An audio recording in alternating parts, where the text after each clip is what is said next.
Assalamu alaikum class, I am your instructor Amina Ali, and today we are going to study the lecture number 5 of our theory of automata and formal languages. So in this lecture we will be studying the recursive definition and how we can make languages using recursive definitions. So first of all, I would like to have a small recap of our previous lectures in which we studied alphabets, strings, operations on strings, then clean layer, factoring, etc. We also studied the aspects of and specifications of languages. We studied the formal languages, informal languages, and finite languages, and we studied how we define the languages actually. So today, whatever we are going to study is actually based on the definition of languages, that how we make or create a new language. So actually we do not create a new language, we actually define a new language. So this is the whole crux of our lectures today. Our lecture number 5 and maybe our lecture number 6 will also consist of some things like that. So before I move forward, I want to tell you one specific thing, is that I'm following this book, Daniel A. Cohen's book of Introduction to Computer Theory. I provided this book to your CRs and GRs. Please get this book from them, and I hope कि उन्होंने आपको forward कर दी होगी. हम इसी book को study कर रहे हैं, इसी बुक को हम फॉलो करेंगे, और मेरा तकरीबन 90% ऑफ लेक्चर इसी बुक में से होता है. हाँ, कुछ चीज़ें ऐसी होती हैं जो मैं अपनी एक्सप्लेनेशन के लिए उसमें डाल देती हूँ आपके लेक्चर्स में. I just put some extra information. तो जो एक्स्ट्रा इन्फॉर्मेशन है, for that I provide you the lectures. और लेक्चर्स में भी मैक्सिमम चीज़ें एग्जाम्पल्स इसी बुक की होती हैं तकरीबन सारी. तो वो और डिफरेंट चीज़ है, लेकिन बहरहाल अगर आपके पास ये बुक है और आप इसे फॉलो करेंगे तो आपको सारी चीज़ें क्लियर हो जाएंगी. जो भी कुछ मैं लेक्चर में बताती हूँ वो सारा का सारा ये बुक कवर कर रही है ऑलरेडी. तो अगर आपके पास सेपरेटली पीडीएफ लेक्चर्स नहीं भी आ रहे, तब भी आपकी सारी चीज़ें इसी बुक से कवर हो जाएंगी. Just keep this thing in mind. अब यहाँ पे मैंने आपको सबसे पहले देखें बैकग्राउंड वाला चैप्टर पढ़ाया, फिर मैंने आपको लैंग्वेजेस अभी मैं पढ़ा रही हूँ और रिकर्सिव डेफिनेशन में आज आपको पढ़ाऊंगी. सो ये लैंग्वेजेस और रिकर्सिव डेफिनेशन आपस में इंटर रिलेटेड हैं, क्योंकि आपको रिकर्सिवली चीज़ें डिफाइन करनी आती हैं तो आप लैंग्वेज डिफाइन करते हैं, और आप लैंग्वेज डिफाइन कर सकते हैं तो आपको पता है कि उसकी कोई रिकर्सिव डेफिनेशन भी होती है. So these are interrelated. It has a lot of examples and we will be looking at these examples.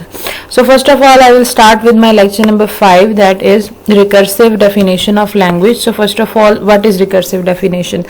A recursive definition is characteristically a 3-step process. First, we specify some basic objects in the set. So firstly, we specify some basic objects in the set. Set की बारे में मैं आपको already पहले बता चुकी हूँ. जब हम किसी लैंग्वेज को डिफाइन करते हैं तो हम उसके कोई बेसिक ऑब्जेक्ट्स बताते हैं. And now think about it कि वो बेसिक ऑब्जेक्ट्स क्या होते हैं. तो ये चीज़ मैं आपको ऑलरेडी क्लियर कर चुकी हूँ, that when we say basic objects, so basic objects क्या होते हैं?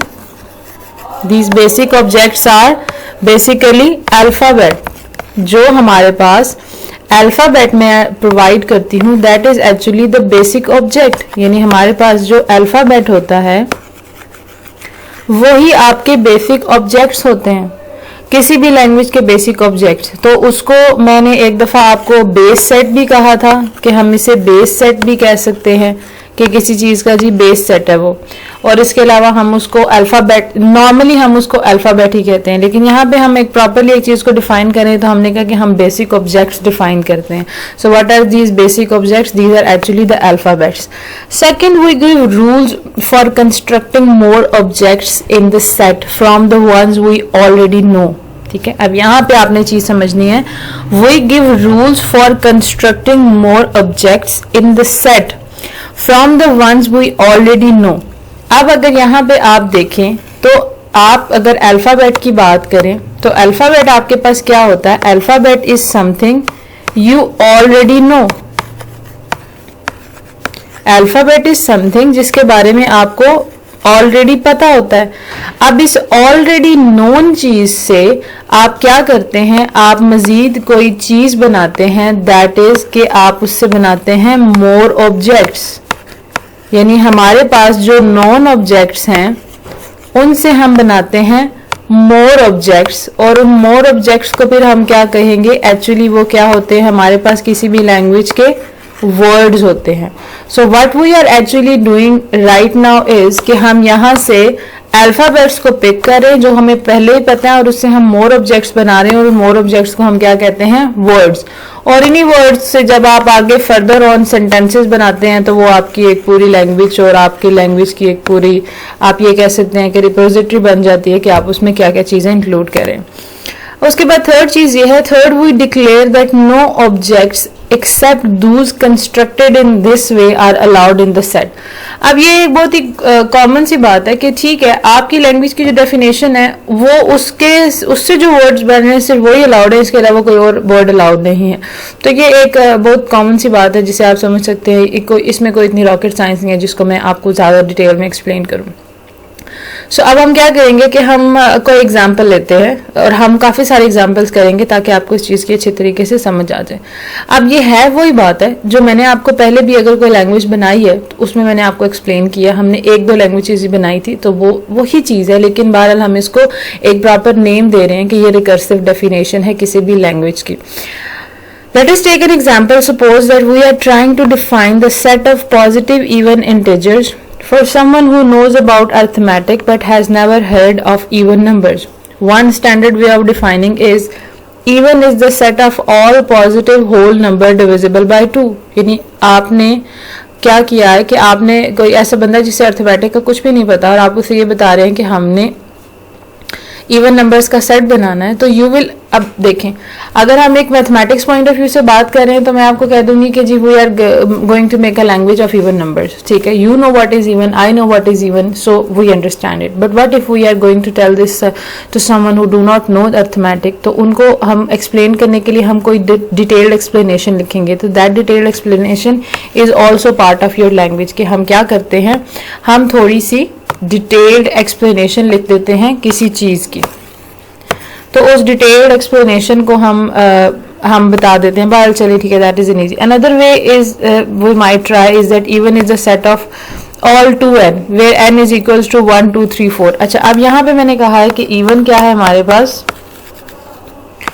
हमारे पास इवन एक लैंग्वेज है वो है 2n और n मैंने कहा है कि वो मेरे पास 1 से स्टार्ट हो रहा है और वो फर्दर ऑन मूव करेगा. तो देखिए अगर ये वाली डेफिनेशन में चलाऊं तो इससे भी एक बड़ी आसान सी चीज़ है कि मैं हर बार 2 को मल्टीप्लाई करूंगी, मेरे पास 2 आएगा, फिर मैं 2 को 2 से मल्टीप्लाई करूंगी, फिर मेरे पास 4 आएगा और इस तरह मेरे पास ये चीज़ आती जाएगी as long as I keep on doing this. Like अभी मैं यहाँ पे इसको 3 पुट करूंगी तो 6 आ जाएगा, फिर यहाँ मैं 4 पुट करूंगी. अब ये बहुत बेसिक सी बात है जो आपको समझ आ रही है.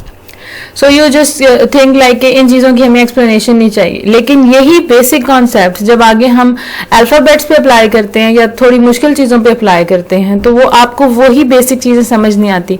One thing you need to keep in mind is कि ये बेसिक कॉन्सेप्ट्स ही बार बार रिपीट होते हैं और आप सिर्फ चीज़ों को देख के ये सोच लेते हैं कि this will be very difficult things, but these things or anything like that in as in creating the languages or something like that is not difficult at all.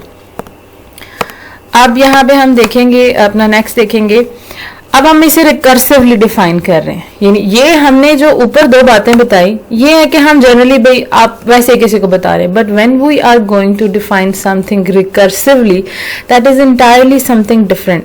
Entirely something different इसलिए कि आपको उसमें एक formal way follow करना पड़ता है और कोई मसला नहीं है. You have to follow a specific formal way. So when you follow a specific formal way, that is a recursive definition. अब हमने रूल नंबर 1 में हमने कहा था कि first we specify some basic objects in the set. अब हमारा basic object है कि हमने कोई स्टार्टिंग पॉइंट देना है. लेट्स से कि अगर मैं कोई स्टार्टिंग पॉइंट ही नहीं देती हूँ तो कैसे पता चलेगा कि what I am making. So I said the 2 is in the even, that is my starting point. Then I say if x is in the even, so is x plus 2. ये मैंने एक मैथमेटिकल चीज बता दी कि हमारे पास 2 even में है. इसका मतलब हमारा स्टार्टिंग ऑब्जेक्ट या बेस ऑब्जेक्ट जो है वो 2 है. ये उसी तरह है जैसे आप क्या करें कि आप बताएं कि यू हैव एन अल्फाबेट और अल्फाबेट में आपके पास है 2 और अब आप आगे ये बता रहे हैं कि आपने इससे जो लैंग्वेज बनानी है, इससे जो आप फर्दर ऑन लैंग्वेज बना रहे हैं, that would be something like कि उसमें क्या होगा कि 2n चलेगा।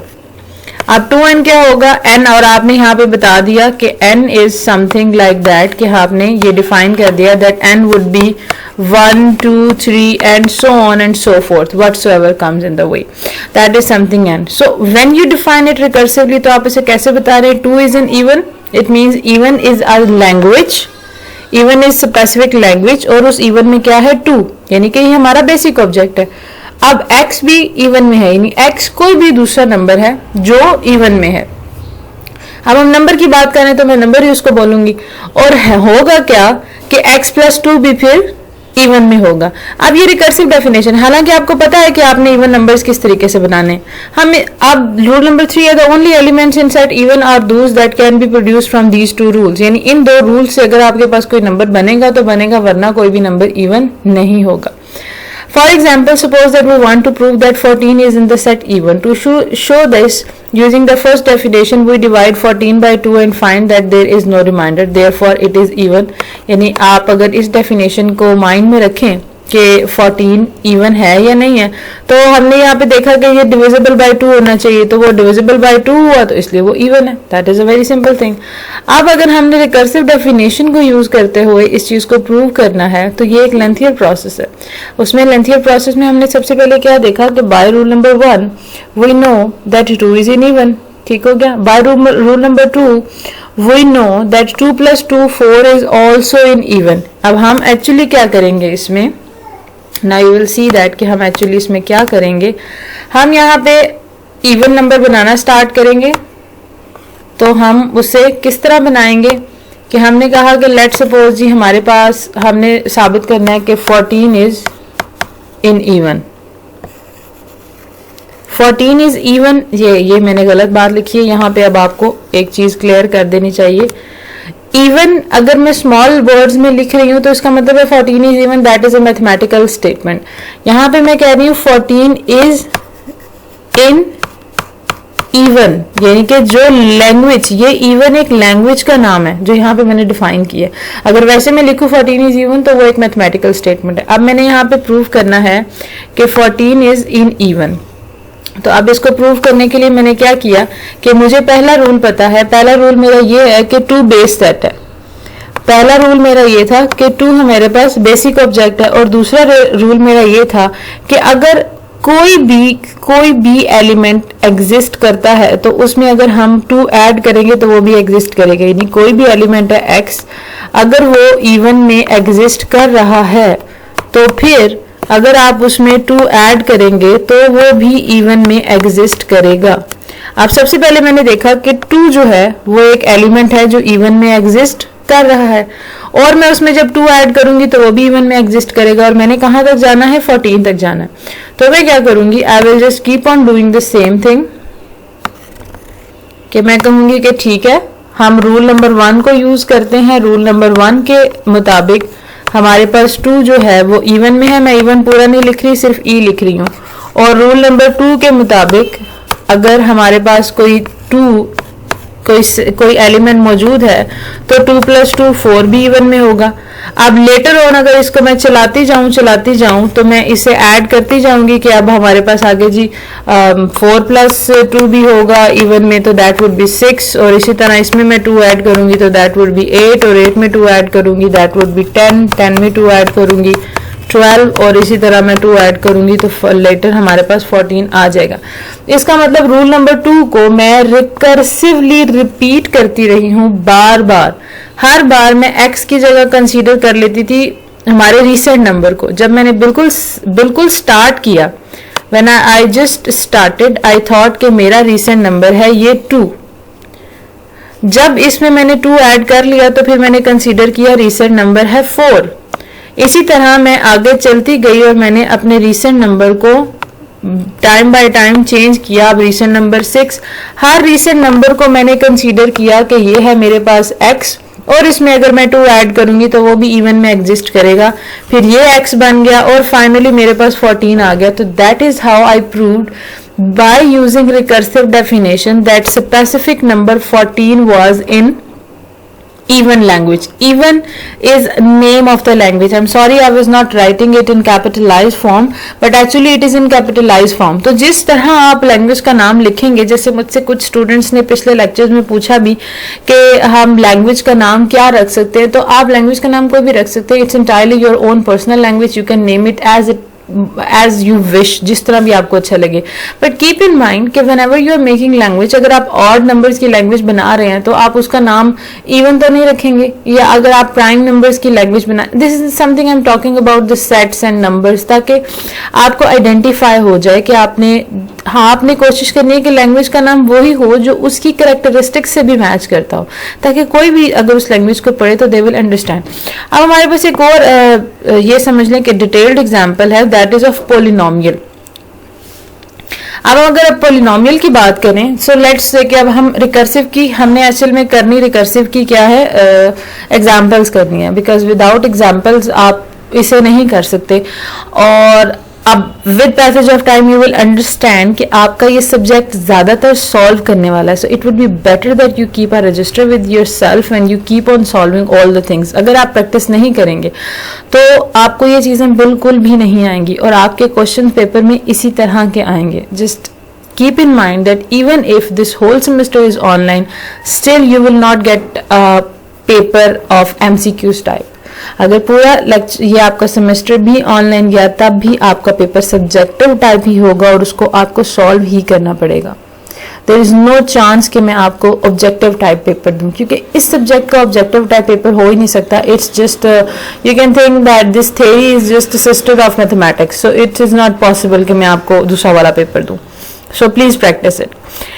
अब हमारे पास है कि let us consider recursive definition that is designed for people who know algebraic notation but do not know what is a polynomial. So आपने क्या किया, अगेन वही बात है कि that we are going to define a polynomial. Polynomial हमने सोचा कि polynomial is a language. Now everything that can be simply, जिसको आप एक सेट के तौर पे रिप्रेजेंट कर सकते हैं, आप यहाँ पे एक लैंग्वेज कंसीडर कर रहे हैं. आपने बिल्कुल भी कंफ्यूज नहीं होना कि इफ समथिंग इज लैंग्वेज तो it should be a language which we speak. So अगर ऐसी बात है तो we do not speak binary language and we do not speak computer language. We speak, हमारी languages are informal language. Right now we are talking about formal language. So when we are talking about formal language, so anything that you can make out of your mind is a language. So right now polynomial is also a language, although polynomial is something algebraic expressions, but right now हमें ये देखना है कि all possibilities जो हैं वो language के अंदर ही आ जाती हैं. अब यहाँ पे वो बात है जो मैंने बिल्कुल स्टार्ट में बैकग्राउंड में आपको बताई थी कि you think about every possible thing that is possible. Although अभी तक हम वो चीजें कर रहे हैं जो आपको ऑलरेडी पता है. You are not doing anything new right now, but maybe that is something new for you. So let's see what is a polynomial. Polynomial में हमने define किया any number is in polynomial. अब हम polynomial, क्योंकि polynomial even में ही है, ये नहीं हम कह सकते 2, 3, 4 और ऐसी कोई चीज है polynomial में. हमने कहा कि कोई नंबर है polynomial में. अब आपको पता है कि polynomial में variables होते हैं, तो you say that the variable x is in polynomial. यानी कोई नंबर भी है पोलिनोमियल में और कोई वेरिएबल x भी पोलिनोमियल में है. If p and q are in polynomial, so are the p plus q, bracket में p into q. And yes I want to clarify it. ठीक है, चले यहाँ पे वैसे मैंने जब एग्जांपल ये करवाई थी तो I also included p minus q and something like that, but it's all right because जब आपने ये ब्रैकेट वाला इंक्लूड किया तो all the things will be covered in it, right. So do not worry about it. अब ये आपकी book का पेज है जिसपे ये एग्जैक्टली ये वाली एग्जांपल हुई हुई है रिकर्सिव डेफिनेशन. आप इस बुक में देखेंगे कि इसमें ज्यादा एक्सप्लेनेशन लिखी हुई है एज कम्पेयर टू को जो मैंने लिखी हुई है अपने लेक्चर्स में, क्योंकि मैं वो साथ एक्सप्लेन कर देती हूँ. So I do not write down it all the things. यहाँ पे लिखा हुआ है कि आपके पास जो सब्ट्रैक्शन है that would be written as p plus -1 आपने ब्रैकेट में लेके साथ क्यों लिखा है, इसका मतलब है हमने सब्ट्रैक्शन को सेपरेटली डिफाइन नहीं किया, राइट। ये चीज हमारे पास क्लियर होगी। अब आपको हम देखते हैं कि हम ये देखें कि ये आपके पास एग्जाम्पल है कि आपने एक स्पेसिफिक, जब आप किसी चीज को प्रूव करते हैं तो आप अंडरस्टैंड करते हैं कि आपकी रिकर्सिव डेफिनेशन असल में ठीक है भी या नहीं है। सो राइट नाउ हमारे पास एग्जांपल है कि हमने कहा 3x² + 7x - 9 को हमने प्रूव करना है कि वो पॉलिनोमियल में है या नहीं है, using the rules you have already defined. अब आपने रूल्स ऑलरेडी डिफाइन कर दिए और इसमें हमने डिवीजन को कंसीडर ही नहीं किया, तो फिर हम उन चीजों को बिल्कुल अपने माइंड में रखेंगे कि डिवीजन में या ये वो कोई भी चीज। और वैसे भी आपको पता है कि पॉलिनोमियल में x की पावर तो पॉजिटिव ही होती है, तो हम कभी भी x को तो नीचे जाके डिवाइड नहीं करेंगे। और अगर हम नंबर की बात करें तो हमने नंबर में ये बिल्कुल भी नहीं कहा कि फ्रैक्शन होनी चाहिए या rational number, irrational number, integers, कोई भी ऐसी चीज डिफाइन नहीं है। So that means any kind of number is possible in your polynomial, and for variable only positive things are possible, so that is why we do not define division here, right? So now we will start it कि हम देखेंगे कि हम इसे कैसे prove कर रहे हैं। चलिए अब हम इसे बोर्ड पे करते हैं कि हम इसे कैसे प्रूव कर रहे हैं। लेट्स से कि मेरे पास ये पॉलिनोमियल डिफाइन हो गया और मेरे पास जो पॉलिनोमियल है दैट इज, यहां से हम इसे स्टार्ट करते हैं कि हमारे पास पॉलिनोमियल है 3x², let me see what is polynomial, + 7x and then we have -9, yes we have -9। अब सबसे पहले हमने पॉलिनोमियल को स्टार्ट किया, हमारे पास रूल नंबर 1 था। What is our rule number 1? From our rule number 1 we know that any number is in polynomial, यानी हमारे पास नंबर पॉलिनोमियल में हो सकता है। इसका मतलब if we pick 3x², it means 3 is possible in polynomial. So जब any number is possible in polynomial तो इसका मतलब है कि 3 is possible in polynomial, 3 is in polynomial। हमारे पास इसका मतलब ये है कि हम यहाँ पे कहेंगे कि 3 is in polynomial। अब मैं पूरा polynomial नहीं लिख रही यहाँ पे, मैं सिर्फ इसे p लिखूंगी। अगली चीज हमारे पास है जी, अगली चीज है हमारे पास x, ठीक है। अब x भी रूल नंबर 1 थे, रूल नंबर 2 से जाएगा। रूल नंबर 2 के मुताबिक हमारे पास क्या हो सकता है, रूल नंबर 2 इज के एनी, यानी x हमारे पास, यानी या कोई वेरिएबल जो है वो पॉलिनोमियल में हो सकता है। जब कोई वेरिएबल पॉलिनोमियल में हो सकता है तो इसका मतलब x इज इन पॉलिनोमियल। अब अगर x पॉलिनोमियल में है और आगे हमारे पास रूल नंबर 2 में लिखा हुआ था that p and q are also some variables in polynomial, इसका मतलब उनकी मल्टीप्लिकेशन पॉसिबल है। अब जब उनकी मल्टीप्लिकेशन पॉसिबल है तो रूल नंबर 2 ही यूज करते हुए x into x is also possible, जो कि ये बताता है कि फिर x² will also be in polynomial, x² भी पॉलिनोमियल में होगा। अब जब x² पॉलिनोमियल में होगा तो मुझे ये पता चलता है कि पूरा का पूरा जो मेरे पास 3x² है that is in polynomial. Sorry, इससे पहले हम एक और स्टेप करेंगे कि क्योंकि मल्टीप्लिकेशन पॉसिबल है तो इसका मतलब 3, इसे आप ऐसे भी लिख सकते हैं into x is possible in polynomial, या आप इसे ऐसे भी लिख सकते हैं कि 3 into x², ये हमारे पास पॉलिनोमियल में पॉसिबल है, ये हमारे पास पॉलिनोमियल में पॉसिबल है। तो अगर ये हमारे पास पॉलिनोमियल में पॉसिबल है तो हम ये कहेंगे कि 3x² इज इन पॉलिनोमियल। अब आपका पहला वर्ड जो है वो हमने प्रूव कर दिया कि हमारे पास, हमने 3x को यहाँ पे देखें, ये हमने पूरा का पूरा क्या प्रूव कर दिया जी, 3x को हमने प्रूव कर दिया कि ये पॉलिनोमियल में, पॉलिनोमियल का हिस्सा है। अब हम क्या करते हैं, हम कहते हैं कि चलिए हम देखते हैं कि हमारा अगला वाला पार्ट पॉलिनोमियल का हिस्सा है या नहीं है। तो हम अगला वाला पार्ट स्टार्ट करते हैं, दैट इज 7x। तो अब उसी तरह आप देखिए कि 7x पॉलिनोमियल में होगा या नहीं होगा। It's very easy, it would be polynomial, इसमें कोई भी परेशानी वाली बात नहीं है। कैसे होगा, रूल नंबर 1 को हम यूज करेंगे। रूल नंबर 1 यूज करते हुए हमारे पास नंबर होना चाहिए, तो नंबर है पॉलिनोमियल में, so that would B 7। Rule number 2, यानी कि ये रूल नंबर 1 यूज किया मैंने, रूल नंबर 2 यूज करेंगे तो वो हमारे पास वेरिएबल को अलाउ करता है, तो दैट वुड बी x। और फिर दोबारा से हम रूल नंबर 2 ही यूज करेंगे सॉरी, रूल नंबर 2 ही हम दोबारा से यूज करेंगे, तो हमारे पास वहां पे क्या चीज पॉसिबल होती है, मल्टीप्लिकेशन पॉसिबल है, जो हमारे पास बताती है हमें कि जी 7x हमारे पास आ गया।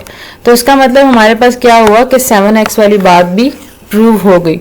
और उसके बाद हमारे पास नेक्स्ट चीज क्या है, नेक्स्ट चीज है हमारे पास 9, यानी हमने ये देखना है कि 9 हमारे पास पॉसिबल है या नहीं है। तो 9 हमारे पास पॉसिबल होगा, इसलिए एक सेकेंड, ओके,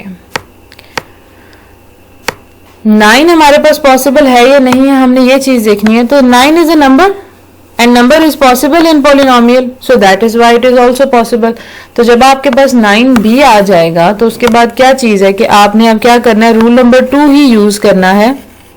रूल नंबर 2 को यूज करते हुए हम क्या करेंगे, रूल नंबर 2 हम यूज करेंगे जिसमें क्या पॉसिबल है, उसमें एडिशन भी पॉसिबल है और उसमें सब्ट्रैक्शन भी पॉसिबल। अब सब्ट्रैक्शन कैसे पॉसिबल है, आपने साथ -1 लगा देना।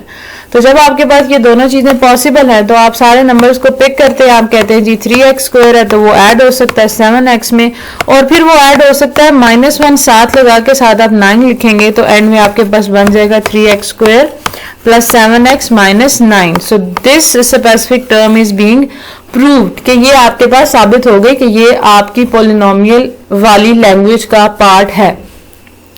सो I hope that this thing is clear to you. अब आप देखेंगे हमने किस तरीके से इस चीज को प्रूव कर लिया कि ये पॉलिनोमियल का पार्ट है हमारे पास।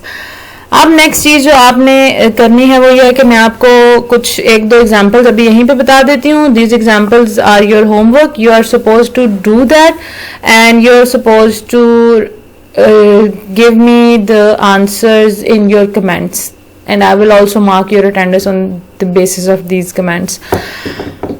आपको मैं examples दे देती हूँ। I hope के pictures can be commented in the comments of YouTube, so you will just write down it on a page and then you will take a picture and then you will post a picture. और अगर picture possible नहीं है तो आप type करके भी post कर सकते हैं, no problem at all. तो अभी हम आपको एग्जाम्पल दे देते हैं। लेट्स से कि जी अब आपने क्या एग्जाम्पल करनी है, या let's say it is your homework for,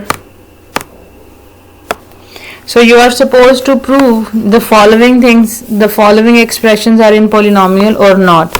तो ये आपने चीजें प्रूव करनी है और मुझे आपने ये शो करना है कि आपने ये सारी चीजें प्रूव कर ली हैं कि ये सारी, ये वाले एग्जाम्पल और उसके बाद एक और एग्जाम्पल मैं आपको दे देती हूँ, that would be, so these 2 examples are your homework. आपने सारे रूल्स को यूज करते हुए मुझे ये बताना है कि आपकी ये चीजें पॉलिनोमियल का पार्ट हैं या नहीं है। ये 2 आपकी एग्जाम्पल्स है जिन्हें आपने सॉल्व करना है। These are related to polynomials. अब हम आगे देखते हैं कि हमारे पास क्या है, ये चीज हमने प्रूव कर ली है। Next, in fact there are several other sequences that could also produce this result. अब आपके पास सीक्वेंसेस डिफरेंट हो सकते हैं, तो इसीलिए मैं एक्सपेक्ट करूंगी कि आपके सीक्वेंसेस भी डिफरेंट ही हो, ये नहीं कि आपने एक दूसरे जैसा काम किया हुआ है और आपने एक दूसरे की कॉपी की हुई है।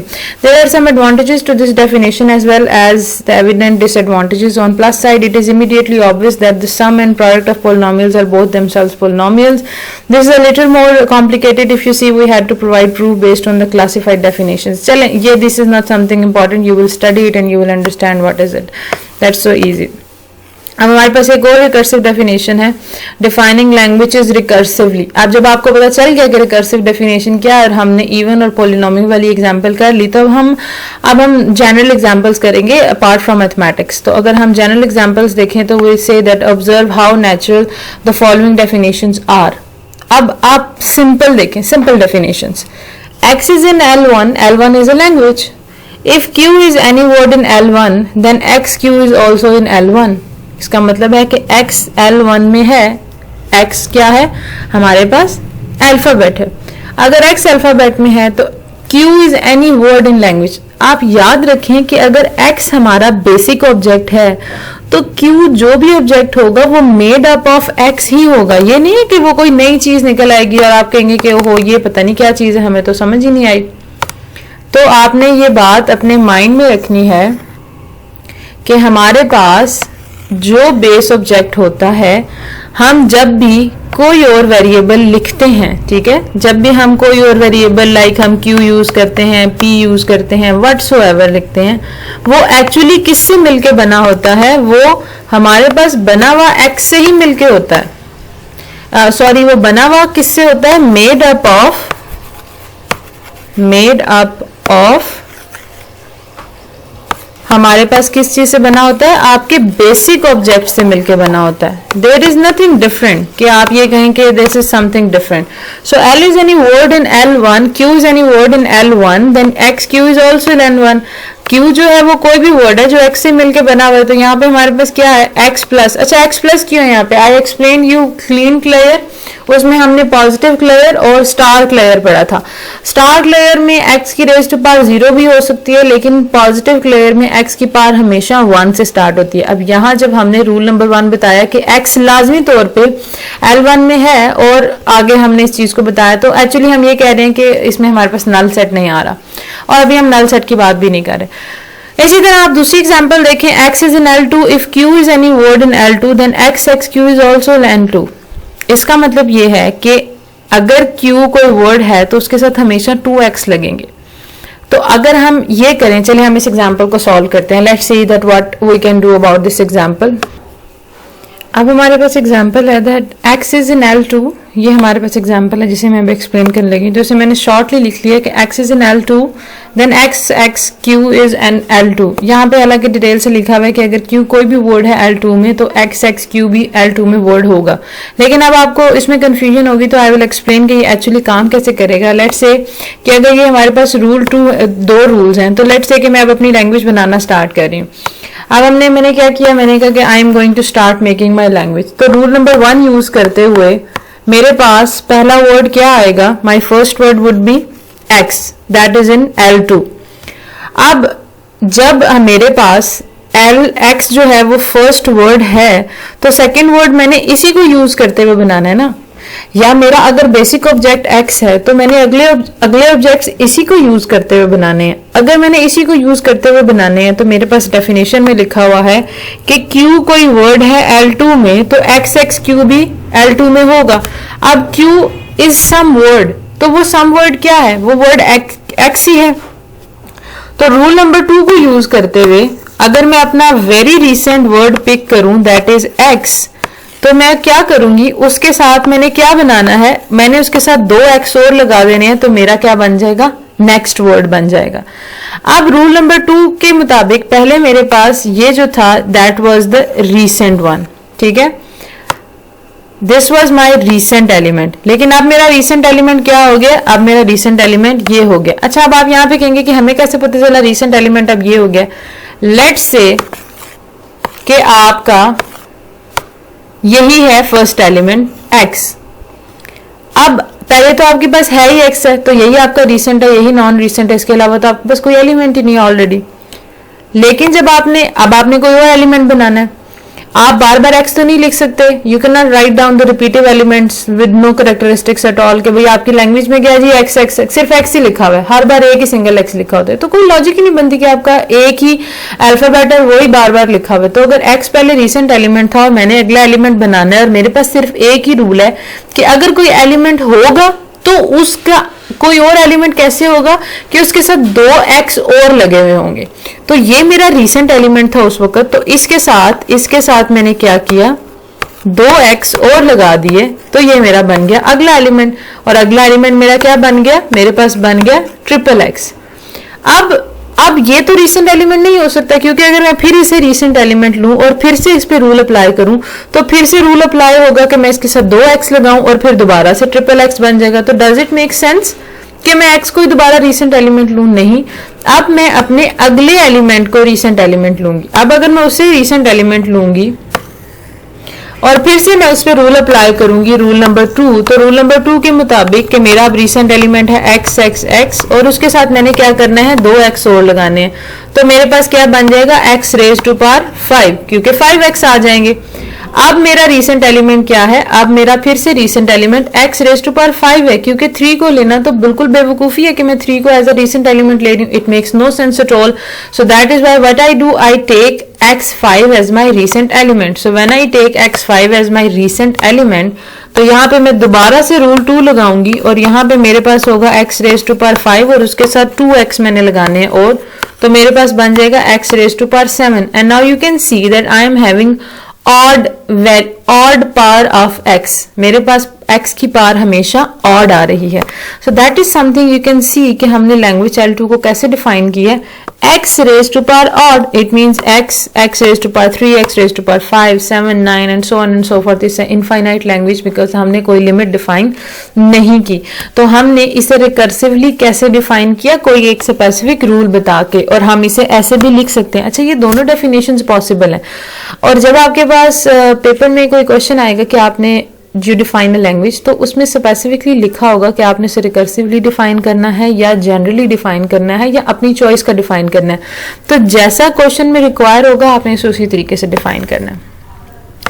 अच्छा, आप देखें हमारे पास एक और है कि लेट्स से एक और एग्जांपल है हमारे पास कि let's say we have rule है हमारे पास कि 1 2 3 4 5 6 7 8 9 are in L3. L3 is a language. So if Q is any word in L3, then Q0, Q1, Q2, Q3, Q4, Q into 5, Q into 6, Q into 7, Q into 8 and Q into 9 are also in L3.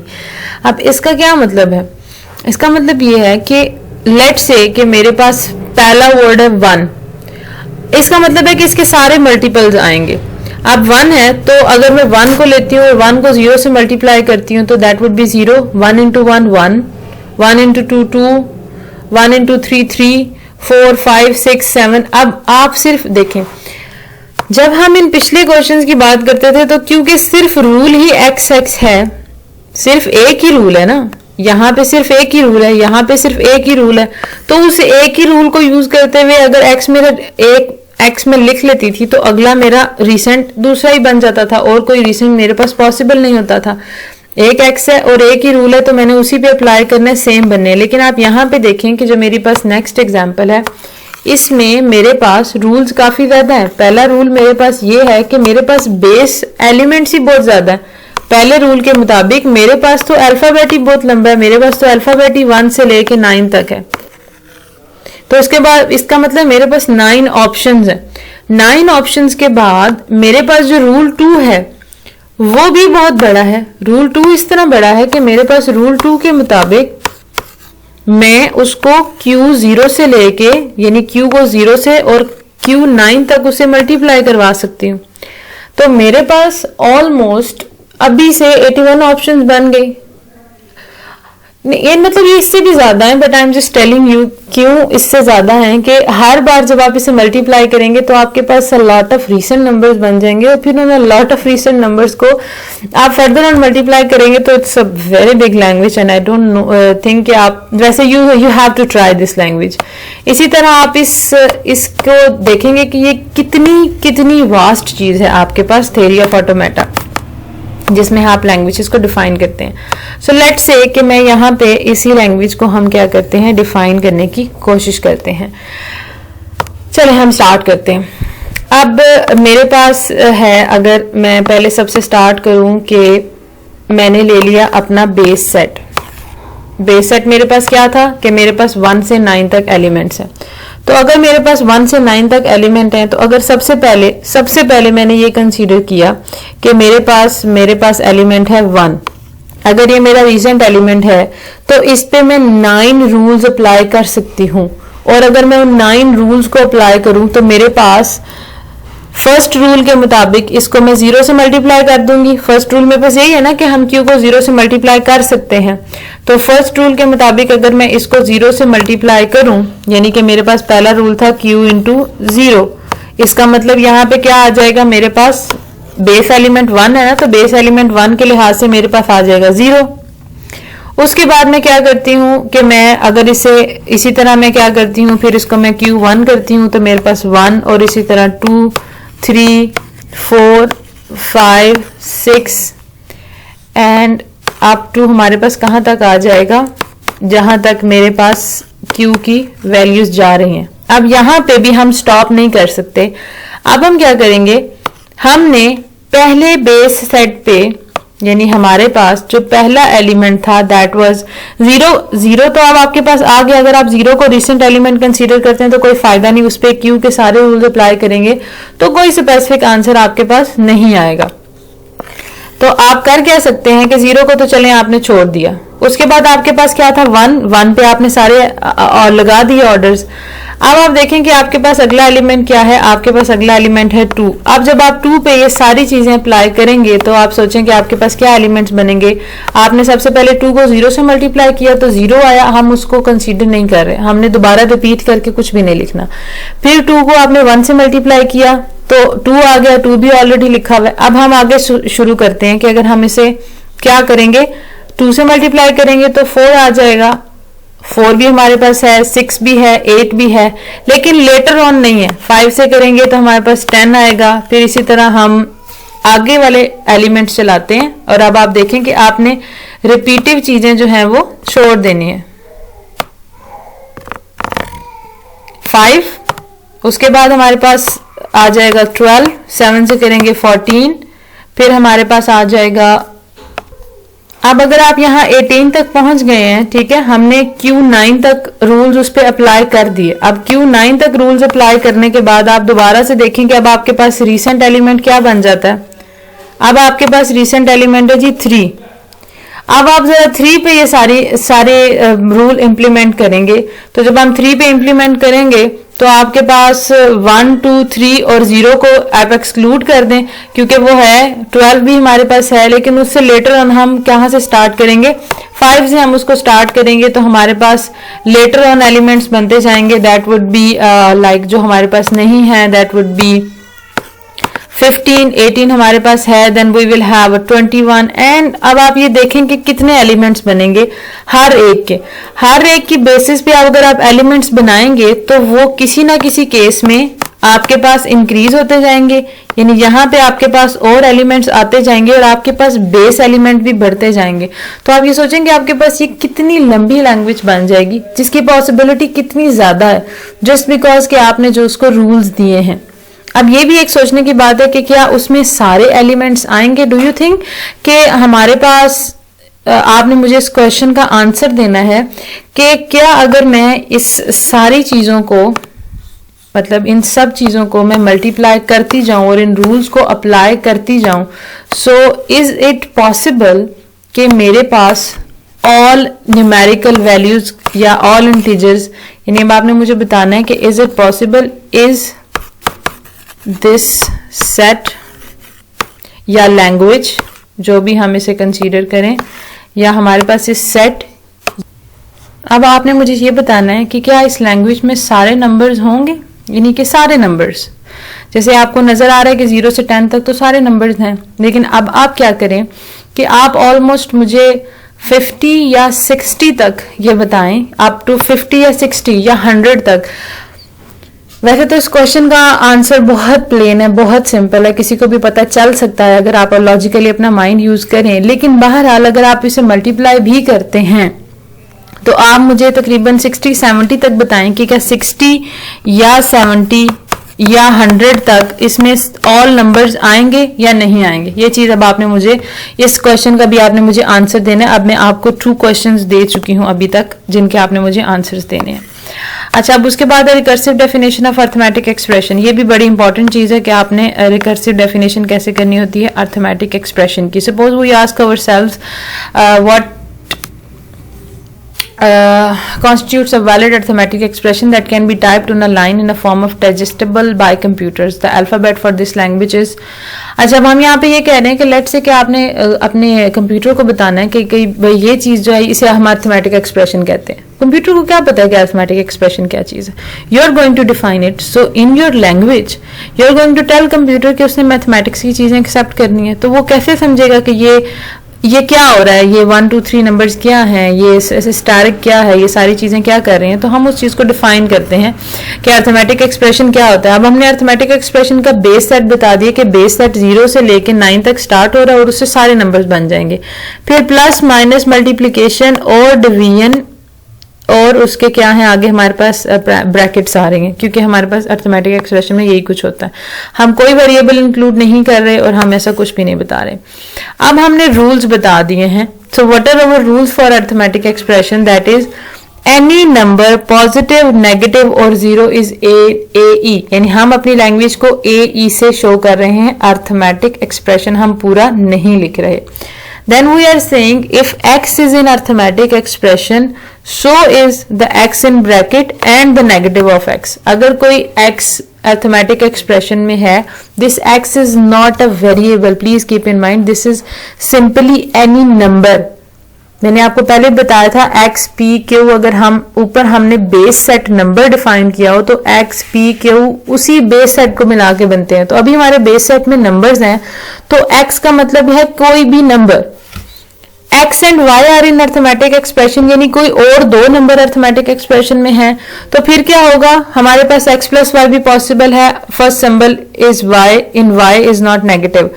उसके बाद x minus Y possible है, x into Y possible है, x divided by y possible है, और x asterisk y possible है। इसका मतलब है पावर। यहाँ पे हमने पावर के लिए दूसरा सिंबल यूज नहीं किया, बल्कि डबल स्टैरिक को यूज किया, जिसे हम ये बता रहे हैं कि किसी चीज की रेज टू पावर पॉसिबल है हमारे पास अर्थमेटिक एक्सप्रेशन में। अगर ये सारी चीजें पॉसिबल हैं तो योर होमवर्क इज कि अभी मैं आपको एक दो अर्थमेटिक एक्सप्रेशंस देती हूँ और आपने मुझे ये बताना है कि आप उन अर्थमेटिक एक्सप्रेशंस को साबित कर सकते हैं या नहीं कर सकते हैं। So we think about, all right, just take this arithmetic expression which is already given here, 2 + 4 into 7 into then 7 into 9 minus 3 by 4 and by 4 into 2 plus 8 minus 1। अब आपने ये प्रूव करना है कि क्या ये अर्थमेटिक एक्सप्रेशन आपकी है, पॉसिबल है या नहीं है। और इसके अलावा अगर मेरे माइंड में कोई और अर्थमेटिक एक्सप्रेशन आए तो I will send this homework to your CR, so she will CR and GR and they will send it to you। आज का लेक्चर बस इतना ही है, यानी लेक्चर नंबर 5 हमारा हो गया। अभी मैं लेक्चर नंबर 6 भी आपको प्रोवाइड करूंगी, क्योंकि आपके एक वीक में 2 लेक्चर्स होते हैं।